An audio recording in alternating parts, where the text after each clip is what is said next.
AIIMS Kalyani west பெங்கால்ல இருக்கிற AIIMS கல்யாணியோட NEET 2023 cut off general category பார்த்தீங்க அப்படின்னா 675 முடிஞ்சிச்சுங்க.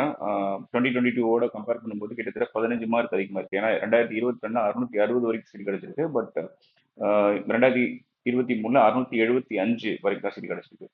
ஜெனரல் இடபிள்யூஎஸ் பார்த்தீங்க அப்படின்னா 660 முடிஞ்சிருச்சு. கிட்டத்தட்ட 9 மார்க் அதிகமாக இருக்கு 2022 கம்பேர் பண்ணும்போது. ஏன்னா 2022 651 சீட் கிடைச்சிருக்கு. பட் 2023 660. ஓபிசி 665 15 மார்க் அதிகமா இருக்கு இந்த கேட்டகரியில. 2022 650 சீட் கிடைச்சிருக்கு. பட் 2023 665 சீட் முடிஞ்சிருச்சு. எஸ்சி கேட்டகரி பாத்தீங்க அப்படின்னா 607 கிட்டத்தட்ட 24 மார்க் அதிகமா இருக்கு 2022 கம்பேர் பண்ணும்போது. ஏன்னா 583 சீட் கிடைச்சிருக்கு 2022. 607 எஸ்சி. எஸ்டி பாத்தீங்க அப்படின்னா 561 கிட்டத்தட்ட 43 மார்க் இந்த கேட்டகரியில் அதிகமா இருக்கு. 2022 518 சீட் கிடைச்சிருக்கு. பட் 561.